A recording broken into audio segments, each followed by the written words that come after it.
नमस्कार श्रोते हो. आज 27 फेब्रुवारी मराठी राजभाषा दिवस म्हणून आपण हा दिवस साजरा करतो.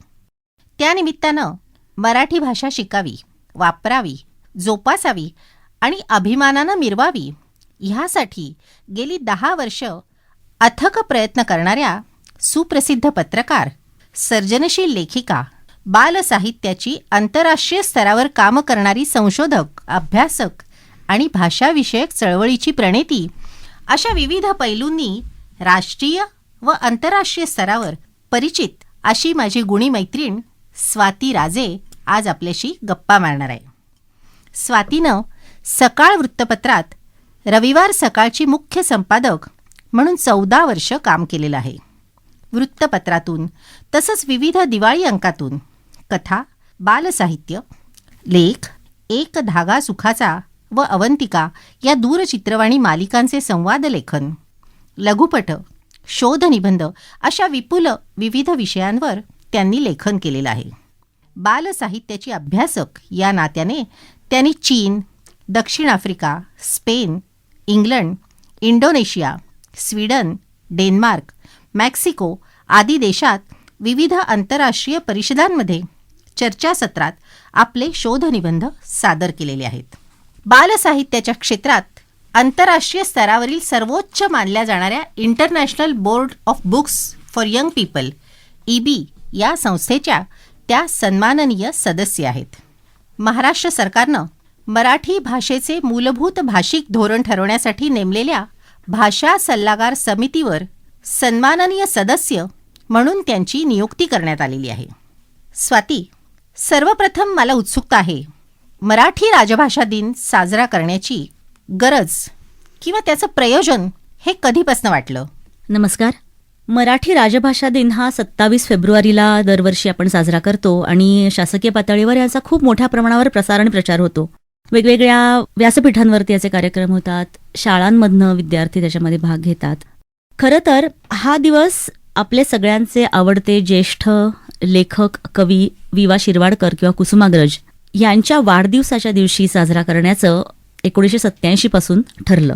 ज्या वर्षी त्यांना ज्ञानपीठ पुरस्कार मिळाला त्या वर्षीपासून हा दिवस मराठी राजभाषा दिन म्हणून साजरा केला जातो. थोडंसं कसं आहे की आपली माय मराठी जी आहे ती थोडी आपल्यापासून दूर चालली का असं एकदा लोकांच्या लक्षात यायला लागलं आणि मग असं वाटलं की नाही, ह्या आपल्या माय मराठीला आपण वर्षातनं एकदा तरी तिचं स्मरण केलं पाहिजे, तिचं चिंतन केलं पाहिजे, तिच्याविषयी त्या दिवशी तिच्या आठवणीमध्ये काही विशिष्ट उपक्रम साजरे केले पाहिजेत आणि म्हणून हा दिवस आपण तेव्हापासून साजरा करतो. मला सांग की हा एक दिवसाचा उपक्रम झाला, मग इतर दिवशी वर्षभर ह्या संदर्भात राज्य सरकार काय उपक्रम राबवतंय? खरं तर महाराष्ट्र राज्याची स्थापना झाली तेव्हापासूनच माय मराठीला ह्या शासकीय व्यवहारामध्ये, राज्यकारभारामध्ये आपण मोलाचं स्थान दिलेलं आहे. बर. आणि वेगवेगळ्या संस्था ज्या आहेत त्या त्याप्रमाणे निर्माण झालेल्या आहेत. म्हणजे राज्यकारभारामध्ये मराठीचा वापर केला जाईल हे धोरण ठरवल्यानंतर शासन व्यवहारामध्ये मराठीचा वापर करण्याबाबत भाषा संचालनालय हे वेगवेगळी धोरणं राबवतं. त्यानंतर परिभाषा कोश आणि मार्गदर्शक पुस्तिका ते काढतात. मराठी कर्मचारी आहेत, अधिकारी आहेत, त्यांना मराठी वापरासाठी प्रशिक्षण दिलं जातं. तसं आपल्याकडे अजून एक राज्य मराठी विकास संस्था आहे आणि त्या संस्थेच्या मार्फत विविध क्षेत्रामधला मराठीचा वापर अधिक गुणवत्तापूर्ण कसा होईल हे बघितलं जातं किंवा तिची अभिवृद्धीची प्रक्रिया आहे ती गतिमान होण्यासाठी काही प्रकल्प राबवले जातात. तिसरी महत्वाची संस्था आहे ती साहित्य संस्कृती मंडळ, जी आपल्याला वेगवेगळ्या उपक्रमांमधनं माहिती आहे की मराठी भाषा, साहित्य, संस्कृती आणि कला ह्या क्षेत्रामध्ये महाराष्ट्राचा थोर वारसा आहे तो जतन करण्यासाठी आणि त्याचं संवर्धन करण्यासाठी यशवंतराव चव्हाणांनी ह्या साहित्य संस्कृती मंडळाची स्थापना केली आणि मूलभूत संशोधनावर पण भर दिला जातो ह्या मंडळामार्फत. प्रकाशकांना उत्तेजन देण्याच्या दृष्टिकोनातनं काही उपक्रम राबवले जातात. याचे तर्कतीर्थ लक्ष्मण शास्त्री जोशी याचे पहिले अध्यक्ष होते आणि अनेक नामवंतांनी ह्या साहित्य संस्कृती मंडळाचं अध्यक्षपद भूषवलेलं आहे. तर अशा वेगवेगळ्या संस्थांच्या मार्फत राज्य सरकार मराठी भाषेची जपणूक करण्यासाठी कटिबद्ध आहे. स्वाती, भाषा सल्लागार समितीवर सन्माननीय सदस्य म्हणून तुझी जी नियुक्ती झालेली आहे त्याबद्दल तू काही विशेष सांगू शकशील का? 2015ला भाषा सल्लागार समिती गठीत झाली आणि त्या समितीवर माझी 3 वर्षांसाठी निवड करण्यात आली. शालेय शिक्षण आणि भाषा या संदर्भातली जी उपसमिती होती त्याचं काम मी केलं. त्यानंतर मसुदा समितीवरती मला नेमण्यात आलं डॉक्टर सदानंद मोरेंच्या अध्यक्षतेखाली समिती होती आणि आम्ही महाराष्ट्र राज्याचं भाषिक धोरण 3 वर्षामध्ये अतिशय युद्धपातळीवरती आम्ही तयार केलं आणि ते सरकारकडे आम्ही सादर केलेलं आहे आणि ते आता सरकारच्या विचाराधीन आहे. त्यानंतर 2018 नंतर जी पुन्हा पुनर्गठित जी समिती स्थापन झाली 2019 ते 21, त्या समितीवरही डॉक्टर दिलीप धोंडगे सरांच्या अध्यक्षतेखालच्या समितीवरती माझी परत नेमणूक झालेली आहे. तर आता ह्या पुढच्या समितीची जो कार्यकाल आहे त्याच्यामध्ये हळूहळू आम्ही भाषाविषयक वेगवेगळ्या प्रकल्पांचा आणि उपक्रमांचा अंतर्भाव करू. ओके. ह्या सगळ्या कामाबरोबरच प्रादेशिक भाषेच्या जतन आणि संवर्धनासाठी भाषा ही एक स्वयंसेवी संस्था तू निर्माण केलीस. तिच्यात पत्रकार, लेखक, उद्योजक, काही तुझे सहकारी यांचा समावेश आहे. तर नेमकं तुला का असं वाटलं की कुठचा तो क्षण होता की त्यावेळेस तुला असं वाटलं की ह्या अशा प्रकारची संस्था निर्माण करायची गरज आहे? त्याच्या मागची तुझी भावना काय होती? खरं सांगायचं तर असा काही क्षण वगैरे एकदम तुमच्या मनामध्ये प्रकटतो अशातला भाग नाही. ही ज्यावेळेला लोक चळवळीची निर्माण होते.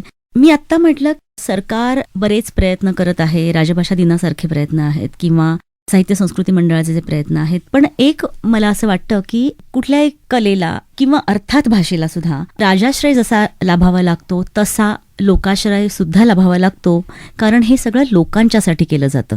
त्यामुळे भाषा ही तुमची माझी सगळ्यांची असेल. सरकार काय करायचं ते करेलच, पण आपणही समाजाचे घटक म्हणून एक जबाबदार नागरिक म्हणून आपली भाषा जतनासाठी काहीतरी करायला पाहिजे, ह्या जाणीवेतून माझी भाषा ही संस्था उभी राहिली. तुम्ही आता विचारलं कुठला एक क्षण तुला असा जाणवला किंवा कुठला एक ट्रिगर पॉइंट असा आपल्याला वाटतो, तर तसा काही ट्रिगर पॉइंट असा मला जाणवला नाही. किंबहुना भाषा ही जी संस्था मी 2008 साली सुरू केली त्याची सुरुवात अनेक वर्ष, काही दशकं आधी झाली असेल माझ्या मनामध्ये, असं मला रेट्रोस्पेक्टिव्हली म्हणजे पुनरावलोकन करताना जाणवतं. मी सकाळ वृत्तपत्रामध्ये काम करत होते आणि पत्रकार होते, वार्ताहर होते आणि नंतर रविवार सकाळचे मुख्य संपादक म्हणून काम करत होते.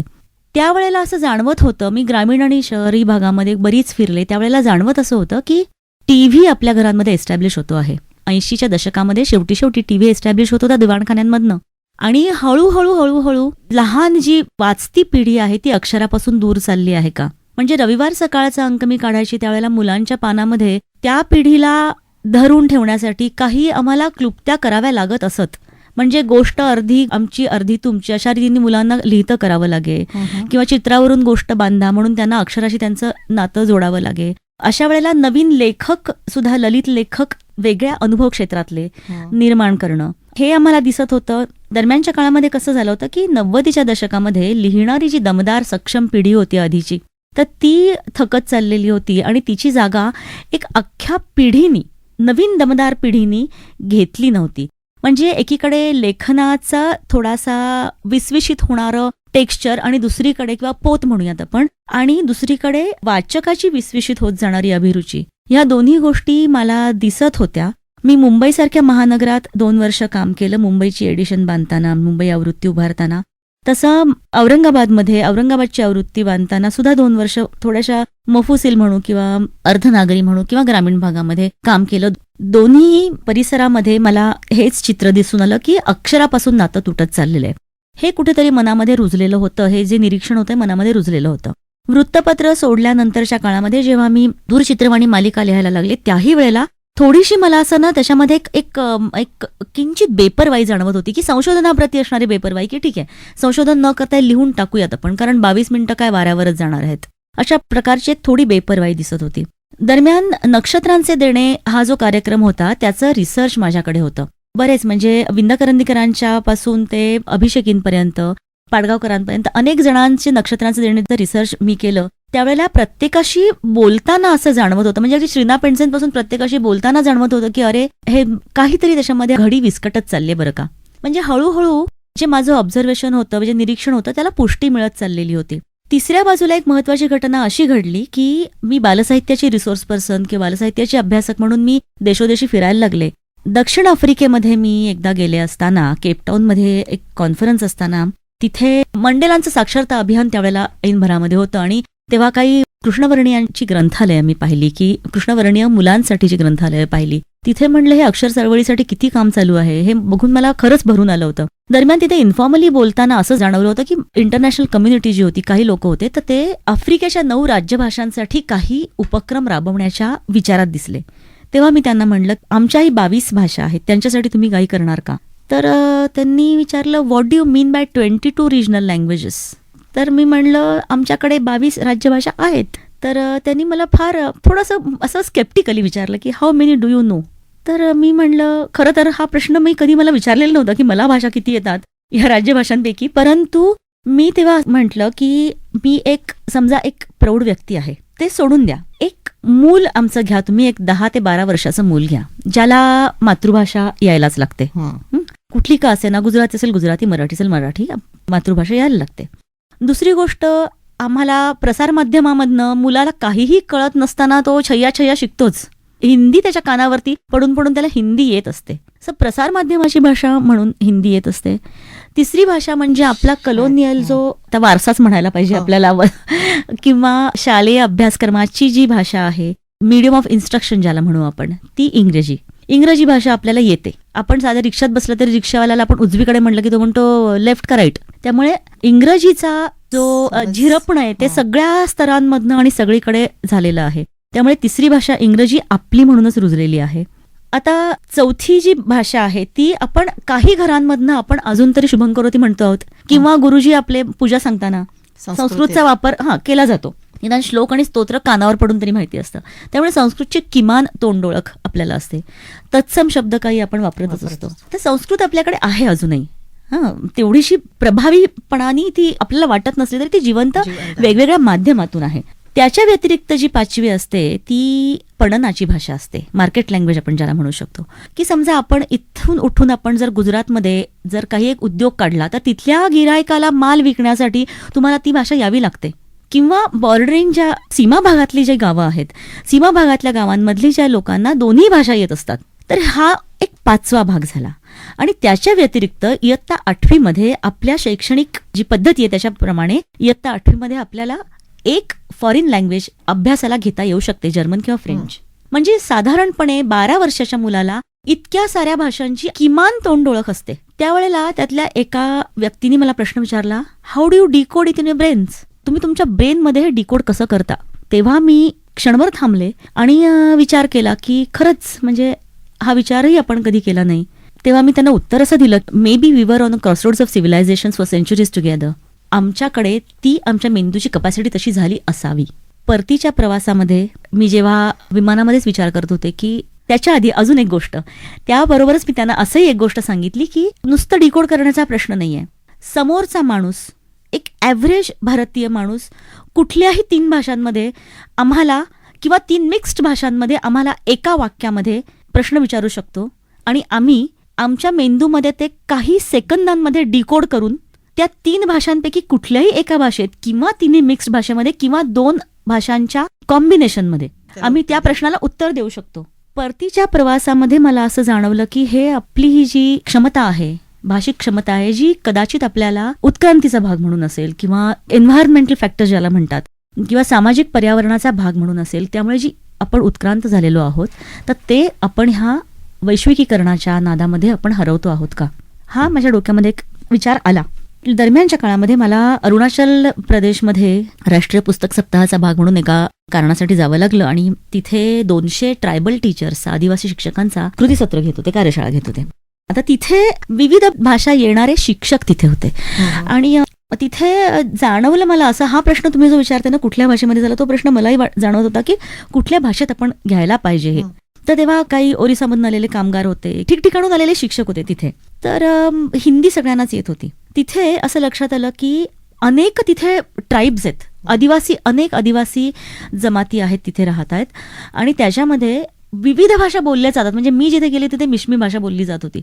तिथनं मी पुढे चीन सीमेपर्यंत गेले होते आणि त्या संपूर्ण परिसरामध्ये मिश्मी भाषा जरी बोलली जात असली तरी सुद्धा असं जाणवत होतं की ते फक्त एक तिबेटी ओरिजिनची खामती नावाची भाषा आहे, तिला लिपी आहे आणि बाकी सगळ्या बोलीभाषा आहेत. आता तिथे विवेकानंद केंद्राच्या शाळांचं खूप मोठं जाळं अनेक वर्षानुवर्ष प्रस्थापित झालेलं आहे. हिंदी ही त्यांनी माध्यम स्वीकारलं. हिंदी माध्यम स्वीकारल्यामुळे त्यांची एकमेकांच्या मधला एकजिन्सीपणा वाढला. परंतु ॲट द सेम टाइम मला असं वाटतं की त्यांच्या स्वतःच्या भाषांवरती थोडासा त्यांचं दुर्लक्ष व्हायला लागलं मुलांचं. म्हणजे मी तिथल्या काही घरांमधनं फिरले, ते देव मानत नाही, ते प्रेतात्मे मानतात. तर ते रात्री एक पूजा होती, तिला उपस्थित राहिले होते. त्याचे जे मंत्र वगैरे जे होते, तर ते मंत्र माहिती असणारी ती त्या गावातली शेवटची पिढी होती. त्यानंतरच्या मुलांना मंत्र माहिती नव्हते. म्हणजे असं लक्षात आलं की अरे केवळ हे बोलीभाषा आहे म्हणून हा सगळा जो इथॉस म्हणतो आपण ज्याला, ही जी संस्कृती आहे, ही सगळी संस्कृती लयाला जाणार का? कदाचित त्यांचं डॉक्युमेंटेशन नसेल किंवा पुढची मुलं ते नाही शिकू पाहत आहेत, लिपी नाहीये. तर तसंच हायलॉंग वॉलॉंग किबिथू काहो अशी जेव्हा मी जात गेले, तिथे त्या परिसरातल्या गावबुढे जे असतात त्यांना एकत्र करून कथाकथनाची मी काही सत्र आयोजित करून घेतली संध्याकाळच्या वेळेला. आणि तिथले जे शाळांमधले जे शिक्षक होते त्यांना मी ते भाषांतर करायला सांगत होते. इतकी वेगळी सगळी सिस्टीम होती त्यांची, वेगळंच काहीतरी जग होतं.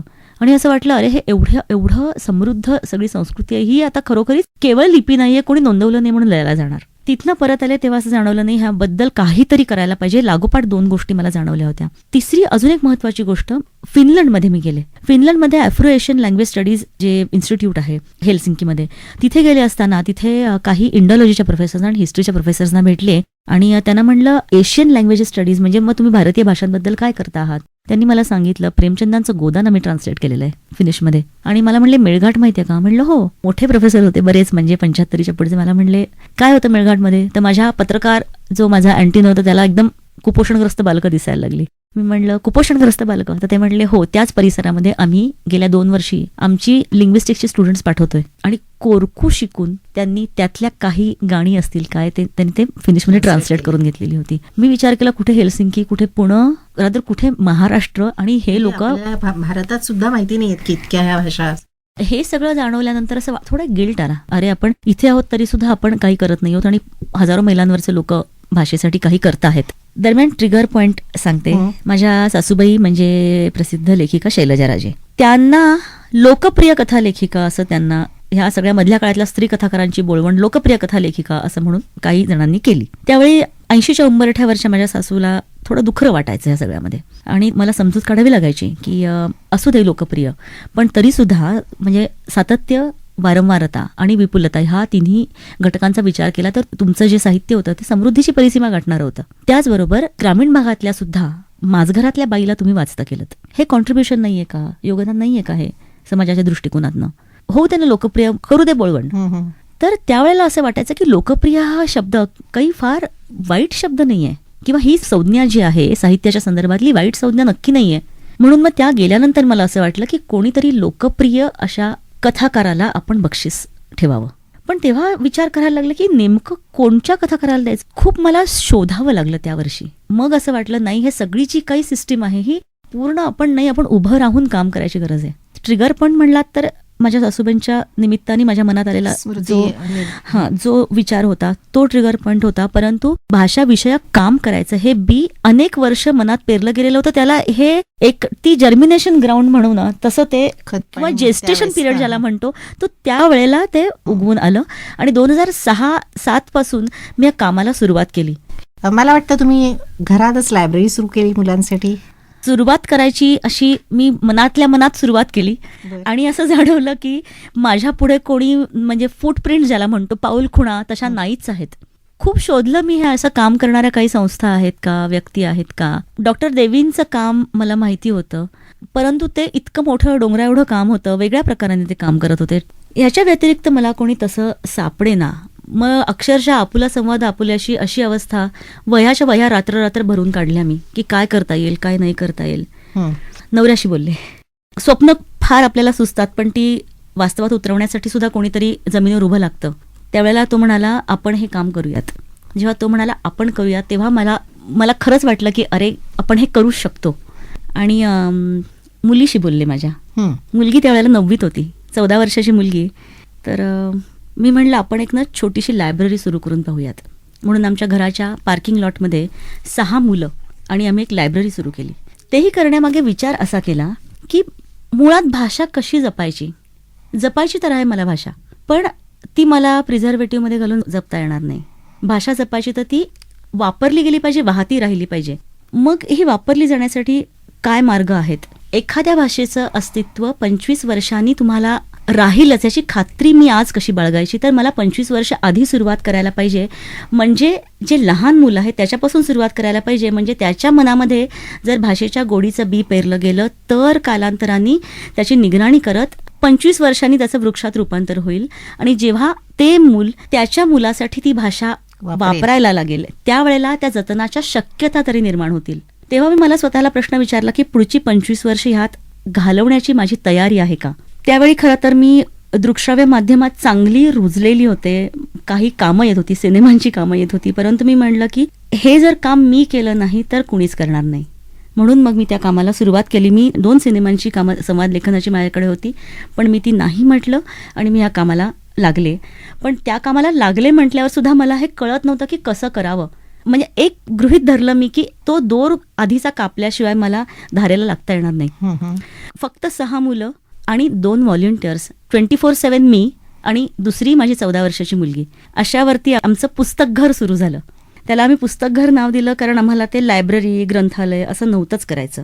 मग दरम्यान मी ज्या वेगवेगळ्या देशांमध्ये फिरलेली होते, साऊथ आफ्रिका म्हणा किंवा स्वीडन म्हणा, तर इथल्या ज्या पुस्तक चळवळीचा किंवा वाचन चळवळीचा मला मागोवा घेता आलेला होता. तिथल्या लायब्ररीयनशी मला बोलता आलेलं होतं. तर त्यावेळेला असं जाणवलं की भाषा म्हणजे मुलांपर्यंत अक्षर पोहोचवण्याचा राजमान्य मार्ग म्हणजे पुस्तक आहे. पण मग पुस्तकं कुठे मिळतात तर ग्रंथालयात मिळतात. पण आपल्याकडे ग्रंथालयांचं सक्षम जाळं आहे का तर जाळं नाहीच आहे. शाळांमधनं पुस्तकं मुलांच्या बॅगेमध्ये येतात आणि नंतर ती उघडली पण जात नाहीत. म्हणजे शाळेतली ग्रंथालय चांगली असून सुद्धा मुलांच्या मनापर्यंत ती पुस्तकं पोचत नाहीयेत. मग असं वाटलं की ग्रंथालय ही जी कल्पना आहे, जी मी खूप इंटरनॅशनल लायब्ररीज बघितलेल्या होत्या, स्वीडनमध्ये वगैरे ठिकाणी इंटरनॅशनल लायब्ररीज पाहिलेल्या होत्या. त्यांच्याकडे वेगवेगळ्या स्तरांवरती लायब्ररीज आहेत. म्हणजे नॅशनल लायब्ररीज आहेत, त्याच्यानंतर त्यांच्या प्रोव्हिन्शियल लायब्ररीज आहेत. त्याही लायब्ररीजमध्ये एवढे प्रकार आहेत की डिस्लेक्सिक मुलांसाठी वेगळ्या लायब्ररीज आहेत, ब्रेलसाठी वेगळ्या लायब्ररीज आहेत, कल्चर हाऊसेस आहेत मोठमोठी. पण आपल्याकडे ही संस्कृती, ग्रंथालय संस्कृती अद्याप रुजलेली नसल्यामुळे असं ठरवलं की ठीक आहे, आपल्याकडे नाही आहे जर ही संस्कृती, तर आपण 4 भिंती आणि छप्पर म्हणजे ग्रंथालय नाही, तर आपण ही कल्पना संपूर्णपणे आपण ती डिस्ट्रक्ट करू आणि रिस्ट्रक्ट करू. म्हणून मग 4 भिंती आणि छप्पर म्हणजे लायब्ररी नसेल तर मग लायब्ररी म्हणजे काय, तर पुस्तक आणि माणूस म्हणजे लायब्ररी. जिथे माणूस आणि पुस्तक एकत्र असतं ते ग्रंथालय असं गृहीत धरूयात. आणि मग त्यातनं कम्युनिटी ग्रंथालयांची किंवा पुस्तकघरांची कल्पना मी मांडली. मग आता 6 मुलं आणि आम्ही 2 व्हॉलंटियर्स म्हणजे आम्ही काय करायचो तर खालच्या पार्किंग लॉटमध्ये आठवड्यातून 1 दिवस 2 तास मुलांना घेऊन यायचो. तिथे कुठली मुलंही मिळवलीत तुम्ही? आजूबाजूला राहणारी. बरं. कसं होतं की तो जो परिसर होता तो तसा आर्थिकदृष्ट्या सधन सुबत्ता असलेला परिसर होता, परंतु मागास मी म्हणणार नाही, परंतु एका अर्थाने एक दुर्भिक्ष होतं. ते म्हणजे घरात पुस्तक नावाला नाही अशी अवस्था त्या घरांमधून होती. तर अक्षरशः फिरून फिरून आम्ही मुलं गोळा केली.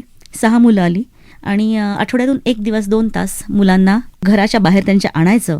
माझ्या पार्किंग लॉटमधल्या 2 खांबांना दोरी बांधायची, रंगीबेरंगी दोरी बांधायची नायलॉनची, आणि त्यांना वॉशलाईन सारखी कपडे वाळत घालायच्या चिमट्याने पुस्तकं त्यांच्या आय लेवलवरती आणून लावायची. त्यांना कुठलं घ्यावंसं वाटेल ते त्यांना खाली बसवायचं. बरं, असं मला वाटायचं की अरे ही मुलं पुस्तकं वाचतील, पण ती घ्यायची आणि छान वाटायची, त्यांना मज्जा वाटायची. अक्षरशः फटाफटा पानं उलटणार आणि झालं वाचून म्हणून ते परत लावून ठेवणार. मग असं जाणवायला लागलं की अरे ह्यांचं इतकं नातं तुटलं अक्षरांशी की ह्यांना कळतच नाहीये की काय ह्याच्या आतमध्ये आहे. दुसरी गोष्ट अशी की त्यांची बैठक गेलेली आहे मुलांची, चॅनल सर्फिंगमुळे असेल कदाचित, पण त्यांना 15 मिनिटाच्या वर ते बसू शकत नाहीत जागचे. तर मग त्यांना दर 15 मिनिटांनी काहीतरी नवीन देत त्या जागेवर खिळवून ठेवणं हा मोठं आव्हान होतं. म्हणून मग काय केलं की एक करिक्युलम बांधला आणि दर 15 मिनिटांनी त्यांना एक नवीन एलिमेंट त्यांना काहीतरी द्यायचं गंमत करायला.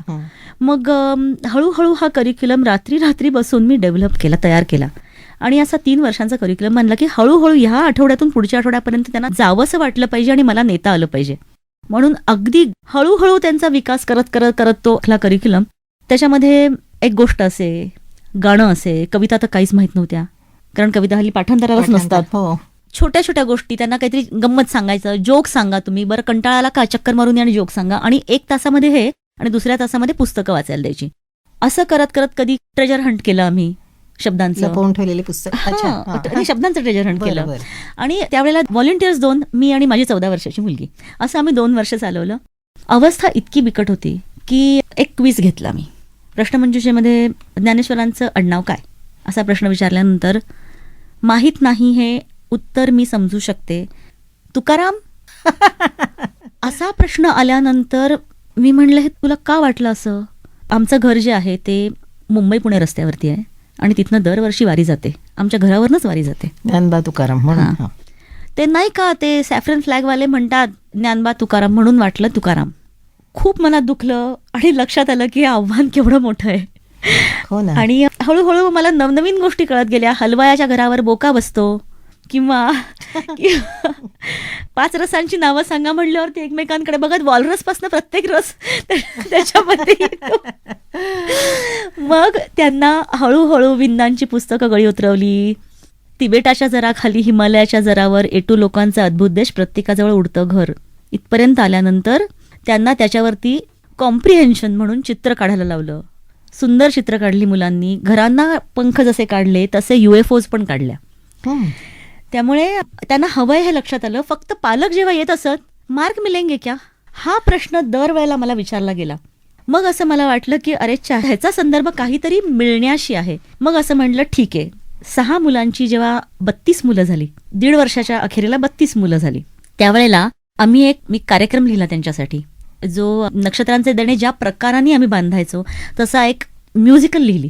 आणि ही 32 मुलं आमच्या भाषा पुस्तक घरमधली आणि लिटिल चॅम्प्स मधली सेमीफायनलिस्ट मुलं, म्हणजे त्यात केतकी माटेगावकर वगैरे पण छोटी छोटी मुलं होती सगळी. ह्या सगळ्यांना, ती गाणारी मुलं आणि फक्त वादक होते ते आमचे मोठे होते, अशा सगळ्यांना घेऊन जंतरलेली मंतरगाणी नावाचा कार्यक्रम लिहिला. आणि तो बहुभाषिक असा एक, आमची मुलं song and dance and drama program असं म्हणत असत.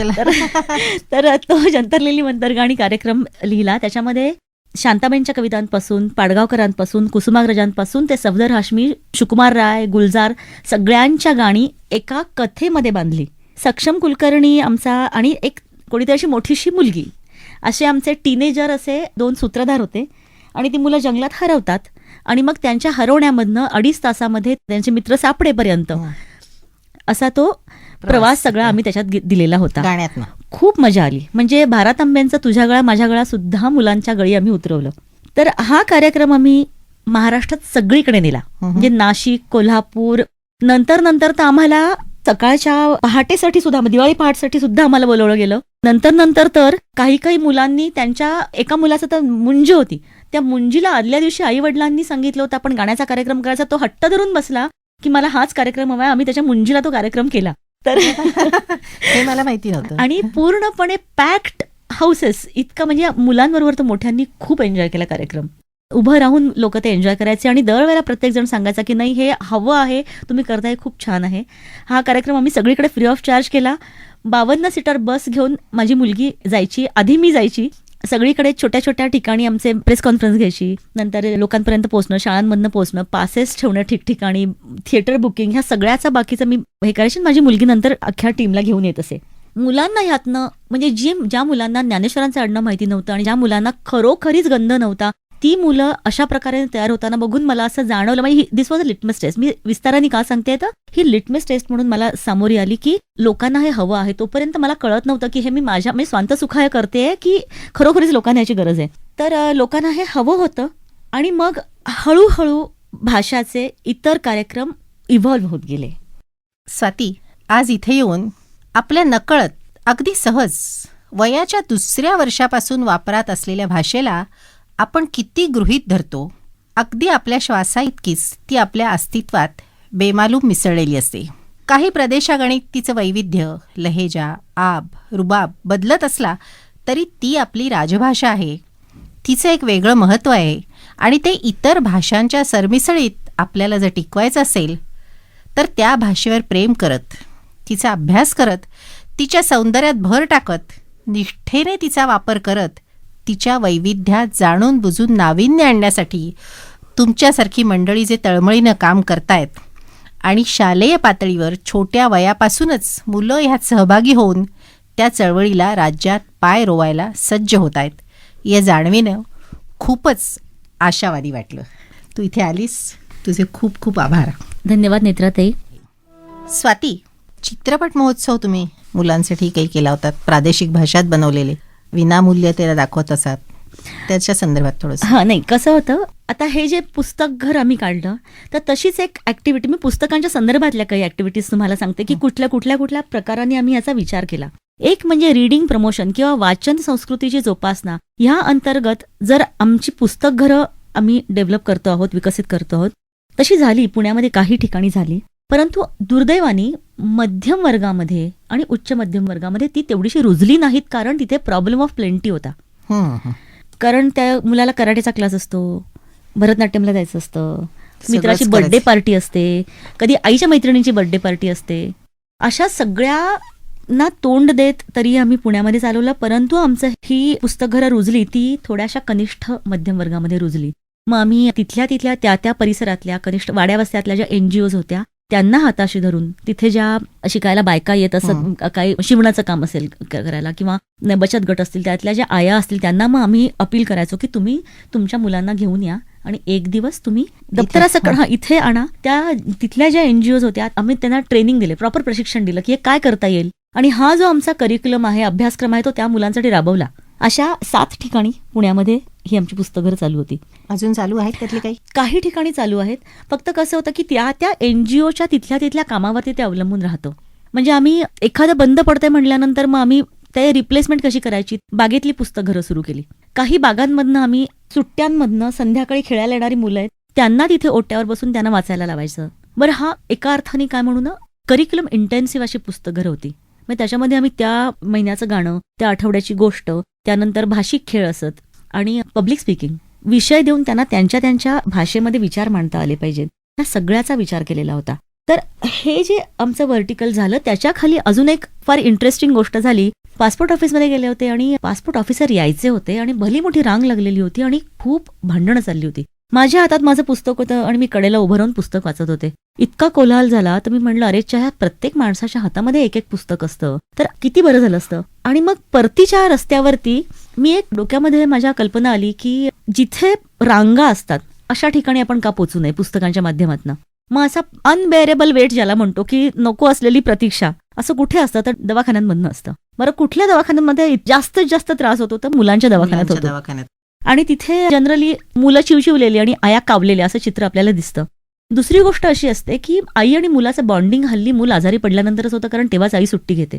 मग असं वाटलं की जो हा 1-1.5 तास त्यांचा तिथे रांगेमध्ये जातोय तो आपण कारणी का लावू नये, म्हणून 10 दवाखाने आयडेंटिफाय केले आणि तिथे आम्ही थांबाल तिथे वाचा अशी मोहीम राबवली. 10 दवाखान्यांमधनं आमची मोहीम अतिशय चांगली चालली.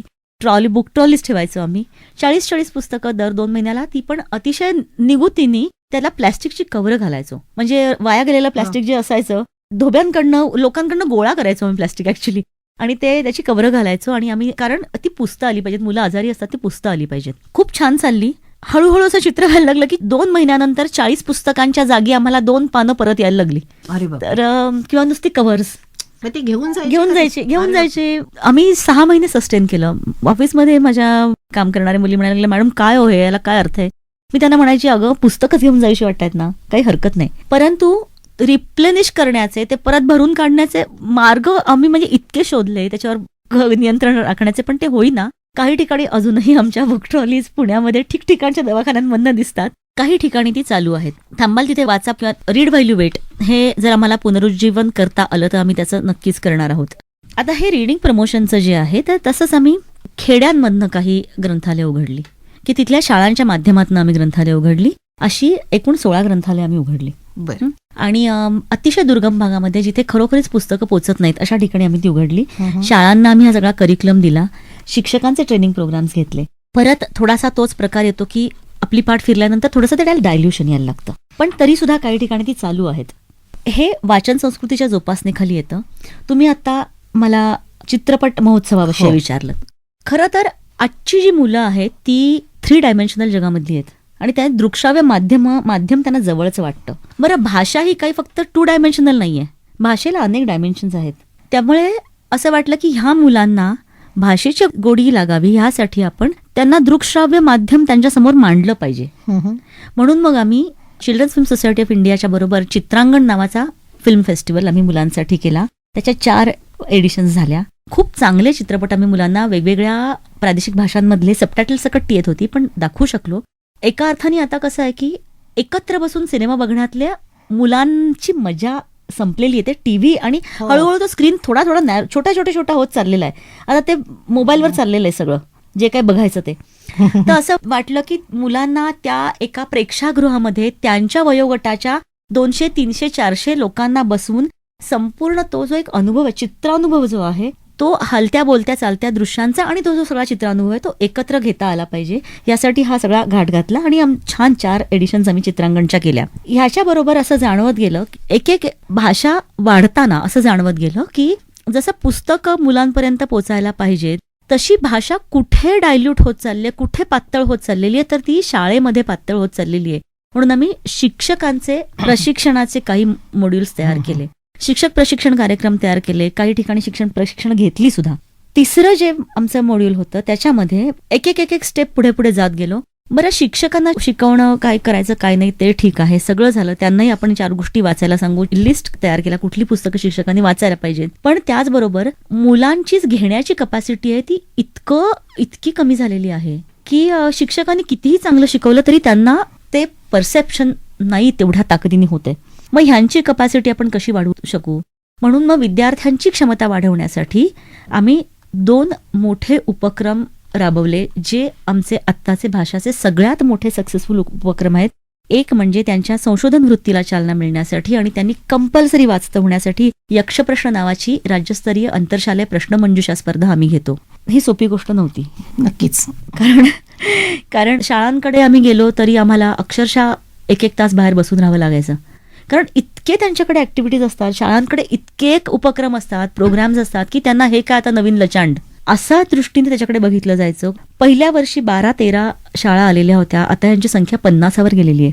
बरं. ग्रामीण आणि शहरी भागात पहिल्यांदा आम्ही पुण्यापुरतं मर्यादित करून पाहिलं. अतिशय उत्कृष्ट विषय आम्ही त्यांना देतो.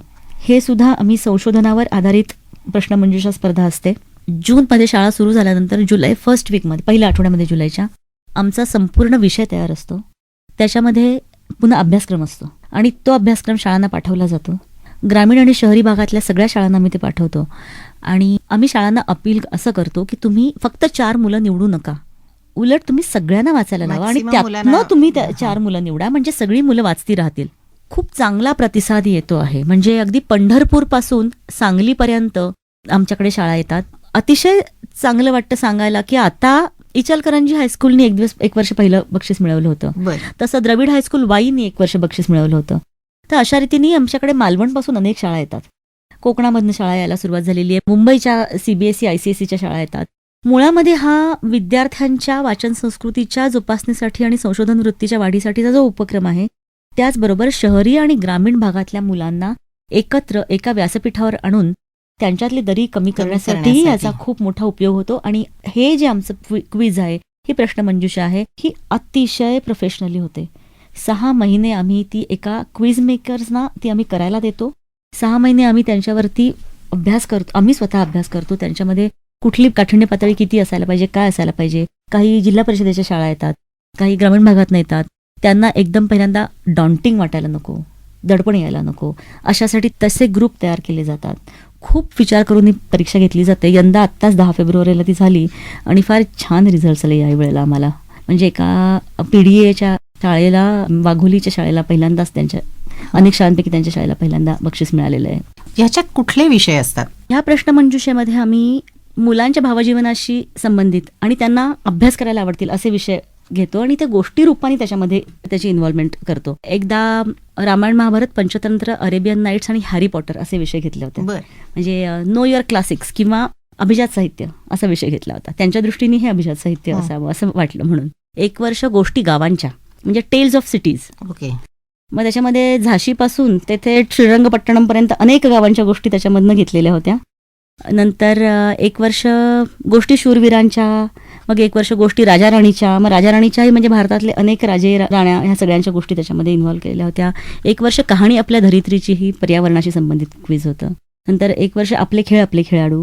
अशा वेगवेगळ्या दृष्टिकोनातनं आम्ही मुलांना वाचतं करत राहतो आणि छान वाटतं की दरवर्षी निदान 200 मुलं तरी याच्यातनं वाचती होतात. अच्छा. आणखीन काय काय उपक्रम तुमचे आहेत या भाषेच्या संदर्भातले, त्याची आम्हाला थोडक्यात माहिती दे. यक्षप्रश्न जशी प्रश्नमंजुषा स्पर्धा आम्ही राज्यस्तरीय घेतो, तशी भारतातलं पहिलं प्रादेशिक भाषेतलं मराठी भाषा ऑलिम्पियाड या नावाने स्पर्धा परीक्षा आम्ही सुरू केली. ह्याच्यामध्येही ज्ञान, आकलन, उपयोजन आणि कौशल्य ह्या 4 पायऱ्यांचा विचार करून ही परीक्षा आम्ही शालेय अभ्यासक्रमाला पूरक आणि समांतर अशा रीतीने ते तयार करतो आहोत. मुलांना भाषेशी खेळता यावं ह्यासाठी आम्ही परीक्षा घेतो.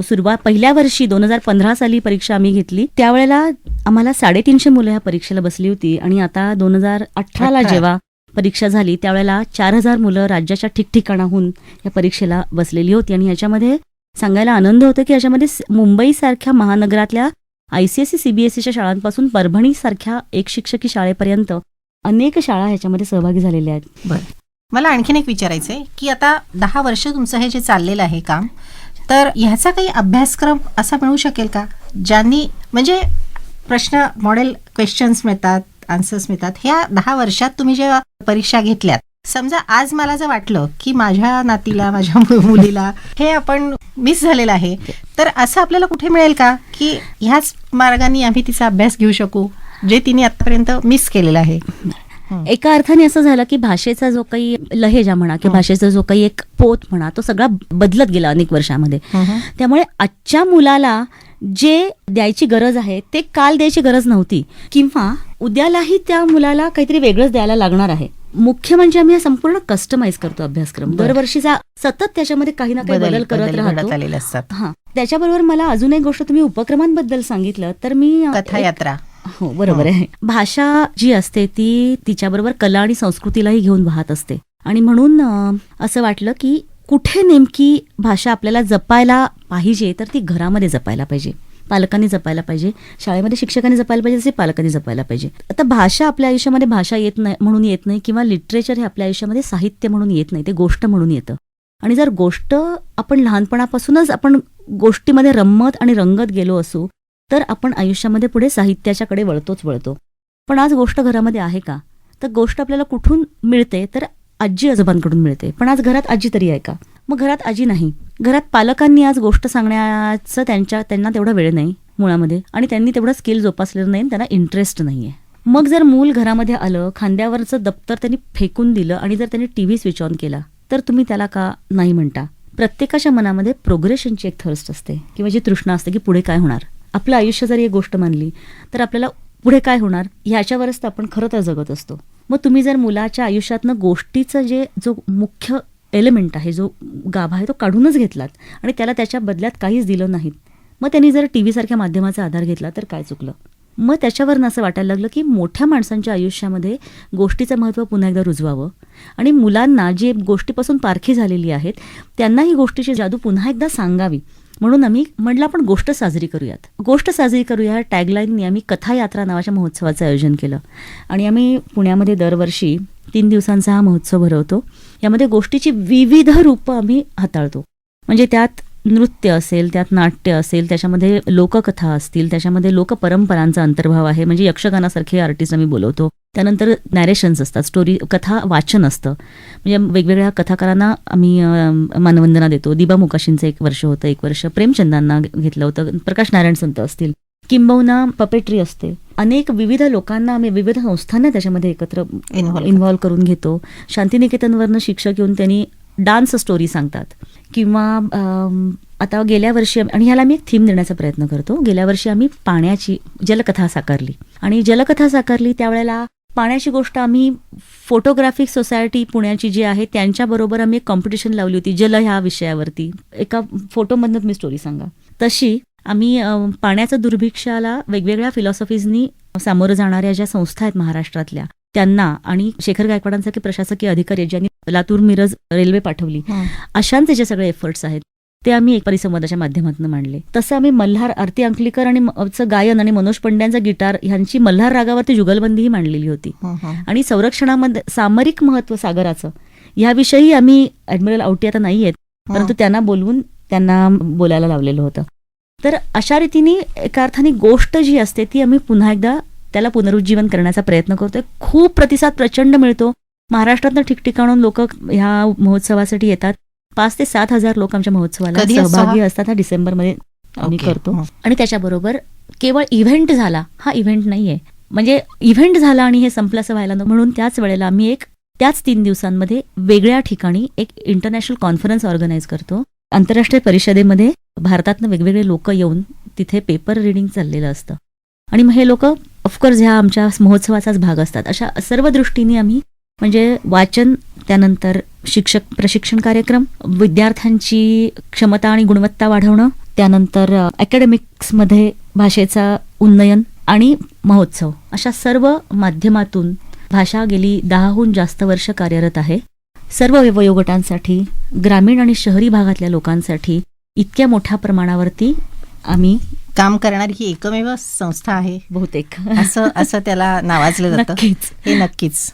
स्वाती, आज इथे येऊन आपल्या नकळत, अगदी सहज, वयाच्या 2ऱ्या वर्षापासून वापरात असलेल्या भाषेला आपण किती गृहीत धरतो, अगदी आपल्या श्वासाइतकीच ती आपल्या अस्तित्वात बेमालूम मिसळलेली असते. काही प्रदेशागणिक तिचं वैविध्य, लहेजा, आब, रुबाब बदलत असला तरी ती आपली राजभाषा आहे.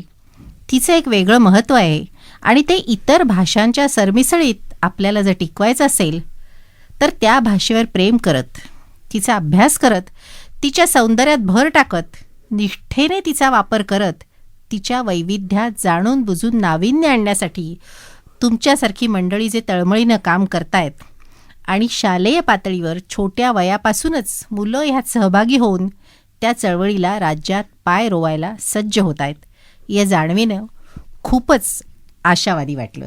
मला समारोपाच्या वेळेला एक गोष्ट सांगायला आवडेल की हे मी माझी पॅशन म्हणून भाषा ही संस्था सुरू केली, पण आज 10 वर्षानंतर मला नक्की माहिती आहे की हे प्रत्येक जे उचललेलं पाऊल आहे ते त्याच्यामध्ये संशोधनाचा इतका भाग आहे आणि त्याच्यामध्ये इतक्या उत्कटतेने आम्ही काम केलेलं आहे की ही प्रत्येक प्रारूप म्हणून पुढे आलेलं आहे. आणि हे प्रत्येक प्रारूप आणि ह्या सगळ्या पद्धती आहेत, या केवळ मराठीसाठीच नाही तर कुठेही तुम्ही उचलून रुजवली तरी ती त्याच प्रकाराने चळवळ म्हणून रुजेल, ह्याची मला आज खात्री आहे. नक्कीच. तू इथे आलीस, तुझे खूप खूप आभार. धन्यवाद नेत्राताई.